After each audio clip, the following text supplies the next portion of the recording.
Welcome to Verastahl, a YouTube channel devoted to my horror stories. I'm Brandon Faircloth, and if you enjoyed the story you're about to hear, please like, share, and subscribe.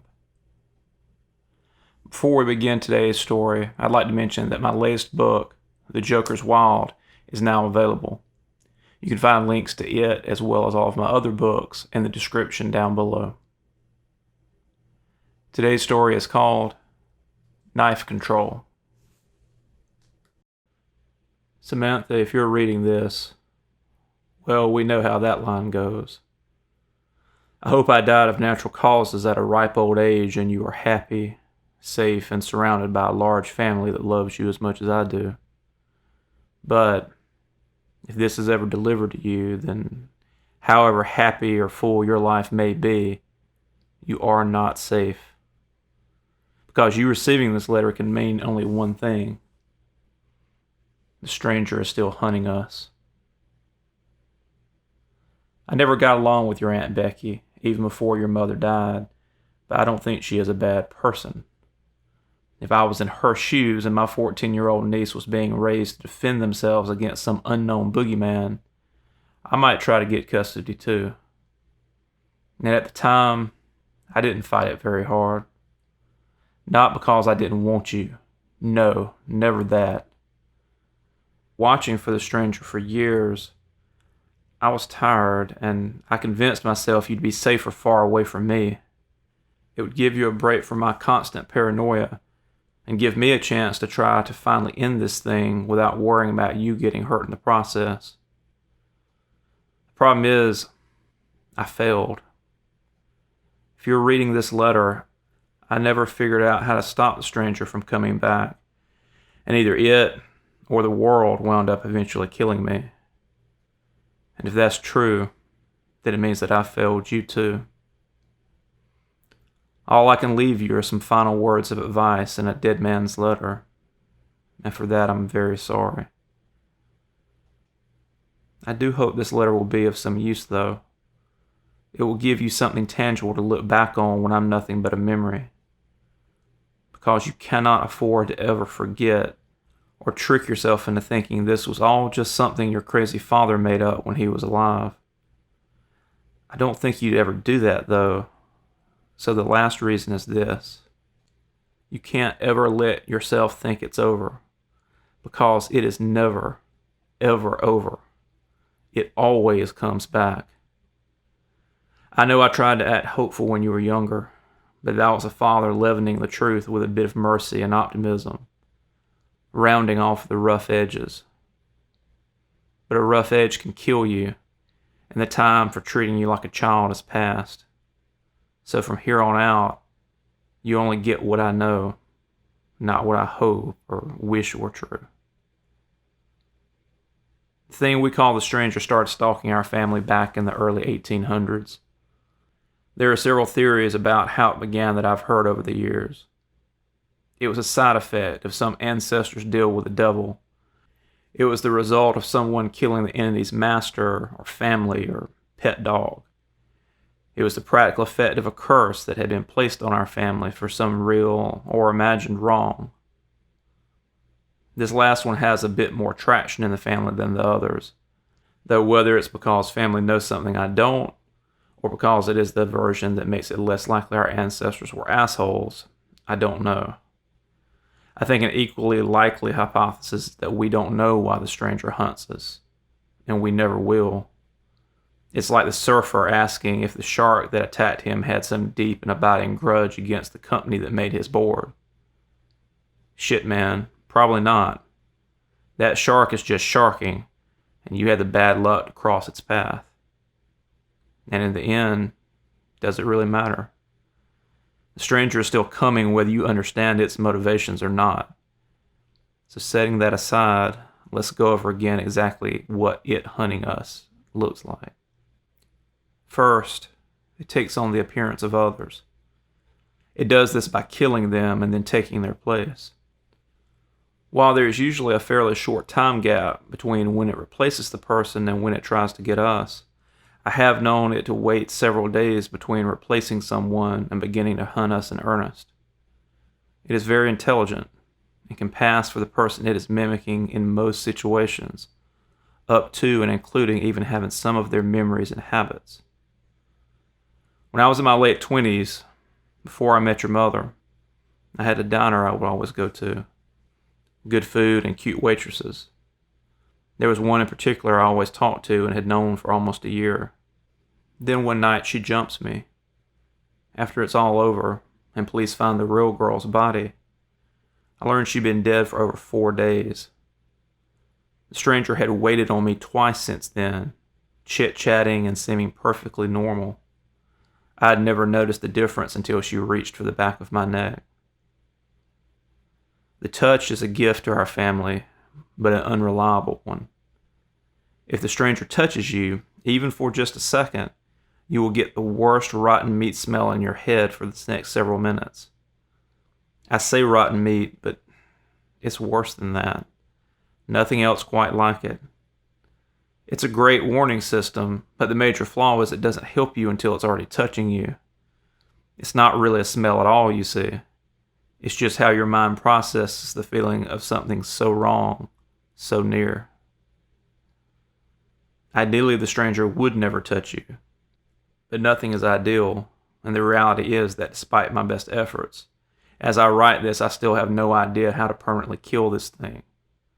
The only things that work temporarily are stabbing it as I taught you, or completely obliterating the body. While obliterating the body can be very effective, it does seem to cause less of a delay in the stranger coming again compared to correctly stabbing all 5 sites in the proper order. Which brings me to my second major point. It does not have a set pattern. The most frequent I've ever had the stranger come for me was twice in one day in the same form. I had to run away the first time that day, and twice in the same month in different forms. The least frequent I've ever had the stranger come for me was once in 2 years. Different bodies then, obviously. I say obviously because, as you are aware, the stranger seems unable to keep the same appearance for a long time. I don't know how long, and it's all just educated guesses really, but I've never seen it use the same form more than a month apart. When it kills someone to mimic them, it creates a new body, and when you destroy that fake version of them, you aren't really destroying the stranger. Whatever it isn't just a pod person or something, but it is smart enough and powerful enough to create living bodies. You use those bodies to hunt us, and keep coming back no matter how many times we try to kill it. That's something to keep in mind. The point of everything we do isn't to beat it. It's to delay it. Keep sending it back to square one. And the most effective way of doing this, of buying us a few weeks or months of uneasy peace, is the ritual. The fact that our family knows a ritualistic way of hurting and temporarily thwarting this thing is what makes me wonder which one of its origin stories might be true. I don't know how we know what we do, only that it was passed down by my mother to me and my sister Maggie, and now I've passed it down to you. Not because it's easy or safe to do, but because it always seems to work when done correctly, if only for a time. Whatever abilities that thing might have, it is physically limited to the body it is currently mimicking. That means it likely isn't as strong if it comes at you as a child, or as quick if it tries to throw you off with a sweet-looking little old lady. But it is relentless, clever, and driven with a clarity of purpose that allows for no hesitation or retreat. Once it attacks you, you either destroy it or it takes you. Sometimes you may get lucky, have enough forewarning, or be able to escape long enough to set up some kind of trap or get a good weapon to kill it with that time. But most of the time, it will be on you before you can do much other than react. And again, depending on the person it has replaced, it may be stronger or more agile than you. So you do like I taught you. You don't fight it. You aren't fending off a mugger, and if you waste any time trying to fight with it, you will lose. Instead, you just kill it. You stab your knife into all 5 of the ritual points. Shoulder, groin, stomach, heart, in that order. You do it faster than you think you can and perfect every time. Like I said, it all comes down to knife control. You keep a small fixed blade knife on you at all times. All times. You practice knife control every day. Fast motion and sure grip, and you only have to go an inch deep every time you hit. Shallower and it may not work.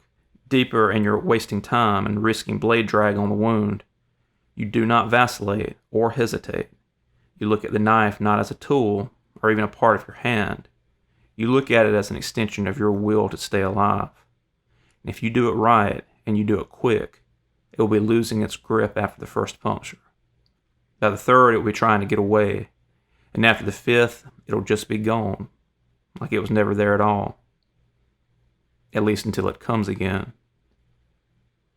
If you still trust me, if you still believe me, no doubt the idea of letting it close to you terrifies you.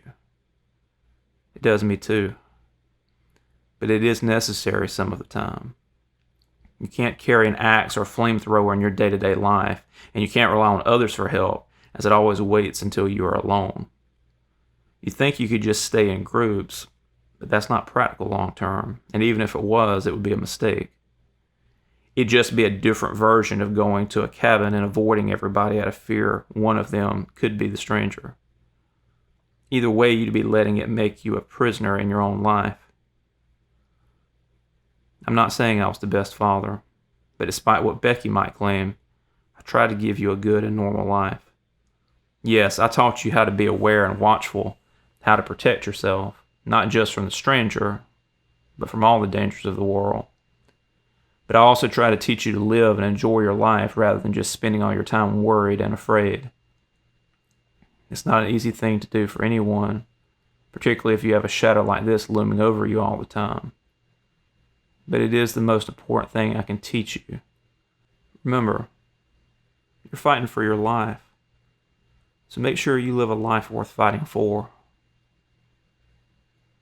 Finally, I know I've always been vague about what happens if the stranger actually gets you. Again, I try to protect you from the worst of it, and as long as you knew to be afraid of it happening, I thought I could spare you the details until you were older. Now you are. And this appears to be my last chance, so here we go. Before she died, my mother told me about her older brother, Jared. He was apparently a great guy growing up, and when he turned 18, he joined the Army. Smart and hard-working, he made his way up through the ranks, and for a time he even talked about being career military. But when their father, your great-grandfather, suddenly died of pneumonia, Jared took it hard. He started drinking more, and this led to him getting written up and then demoted and finally dishonorably discharged. Within a year, he was back to their hometown, working odd jobs and drinking his way through most nights and weekends. But even then, he wasn't a bad guy. He was just an alcoholic. A sad alcoholic who had never hurt anybody. At least until he passed out in the wrong bar one night, and the stranger took him. My mother didn't know it had happened at first. Jared came around a couple of days later and was actually looking better. He was clean and well-dressed, and the perpetual sour smell of the prior night's drinking was gone. He talked to her and their mother for a bit and then headed back to town for a job interview. Within 6 months, he had bought a house on the other side of town and was making good money at the accounting firm he had joined. He didn't seem to have any friends or be dating anyone, and he didn't come around as often. But that was all chalked up to him being so busy turning his life around. At least by most people. To my mother, and perhaps her mother as well, something was wrong. It's hard to put your finger on it, but if you really knew Jared, you could tell the difference. He was colder somehow. And while he would still laugh and joke on occasion, there was an underlying cruelty in some of the things he would say. A dark contempt that had never been part of Jared, even at his lowest point. As time went on, I think they began to see the growing infrequency of his visits as something of a blessing. But still, when they went 2 weeks without hearing from him at all, my mother finally went to his house to check on him.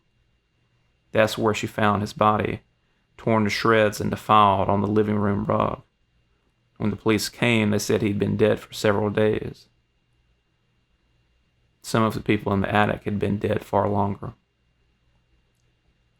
My mother would always get upset at this part, and I never pressed her for more details than she was willing to give. But apparently they found around 10 corpses in Jared's attic. Men, women, and children that had gone missing over the last few months across 5 different states. The bodies had all been dismembered and desecrated. Some had pieces missing that were never found. She swore to me that her brother would never have done that it it was the stranger warping him or controlling him after it had gotten him. She even traced it back to a particular night in the bar he had passed out in, for all the good that did after the fact. And I trusted her judgment. But also she wasn't just relying on what circumstantial evidence she had gathered or what she hoped to be true. Because less than a week after Jared was found ripped open, the stranger tried to take my mother for the first time. This is another point I was always vague on. I gave you the impression that the stranger might come for either of us, both to train you to be ready and because I couldn't guarantee that it is actually following any set pattern or rules. But as far as I'm aware, it has always only gone after one particular person. When that person has been taken and used, or when that person dies for whatever other reason, it then moves on to the next person, oldest to youngest in the bloodline. My mother died when I was 17. My sister Maggie killed herself when I was 23. And the day after her funeral was the first time the stranger tried to take me. That's the other reason you have to read this. The reason why you may have multiple copies of this same letter, as I had 2 delivery services and a person I trust all set up to get you this letter at all costs if I stop checking in. This may seem like overkill, but I needed to make sure there were redundancies in place if one of the copies didn't reach you, because this last point is the most important. If I'm dead now, the stranger is coming for you next. And I don't say this to scare you or ruin your life. Just the opposite.